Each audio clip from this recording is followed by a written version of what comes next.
Friends, welcome to my channel Sunita Wankhade blog मध्ये तुमचे स्वागत आहे। कसे आहात फ्रेंड्स? ठीक असाल? ठीकच राहा, काळजी घ्या। फ्रेंड्स, आता वाजलेले आहे 7:30। मी सकाळीच 4:45ला उठली, झाडू पोछा वगैरे करून योगा क्लासेसला गेली। तिकडनं येऊन आंघोळ वगैरे केली, पूजा झाली आहे माझी, मंदिरात पण जाऊन आलेली आहे। पूजा झालेली आहे आणि शंकरजीच्या मंदिरात पण मी डेली जाते, रोजच। मंदिरामधून पण आली आहे। आता स्वयंपाकाची तयारी करत आहो। बनवत आहो मसुराची डाळ। मी माझ्यासाठी थोडी बिना साखरची चहा काढून ठेवलेली आहे, कारण मी साखरची चहा, गुळाची चहा पित नाही आहे। फक्त चायपत्ती, अद्रक वगैरे टाकून थोडं गरम पाणीच पिल्यासारखे पितो, कारण शुगर जास्त वाढल्या त्यापासून मी चहा वगैरे सगळंच कमी केलेलं आहे। तसं आधी पण मी शुगर झाला तेव्हापासून गोड वगैरे काहीच खात नाही आहे। गरम पाणी तयार केलेलं आहे प्यायसाठी। सकाळीच आमच्याकडे सगळेच गरम पाणी पितात आधीच उठल्याबरोबर।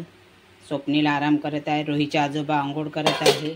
चला आता स्वयंपाकाची तयारी करत आहो, कारण रोहीच्या आजोबाला लवकर जावं लागतात, तर स्वयंपाक करणं जरुरी आहे। चला मग, चला फ्रेंड्स, आता मी पोळ्या करत आहो। 7:45 होऊन राहिले आहेत। यांना लवकर जावं लागते, माझ्या मिस्टरांना, रोहीच्या आजोबाला। स्वयंपाक झाला की टिफिन वगैरे, जेवण वगैरे द्यायचं। आता फक्त माझे कपडे धुवायचे आहेत। स्वयंपाक झाला की कपडे धुवून घेते। स्वप्नील उठायचाच आहे, कारण त्याला 8:15 वाजता उठवतो आम्ही लोक,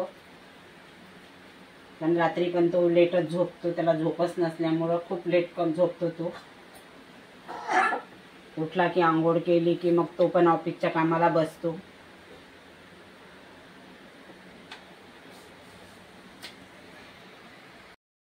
फ्रेंड्स, आता वाजलेले आहे 9। मी थोडं केकचं सामान बोलावलं आहे।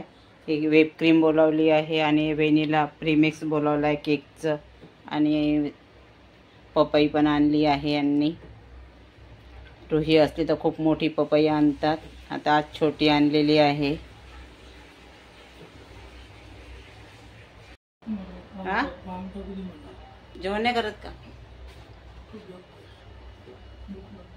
चला, आता आलेले आहेत रोहीचे आजोबा। त्यांना थोडं बरं नाही वाटत आहे म्हणतात, चक्कर वगैरे येऊन राहिले म्हणतात। स्वप्नील थोडा बाहेर गेलेला हळदीच्या प्रोग्रामला।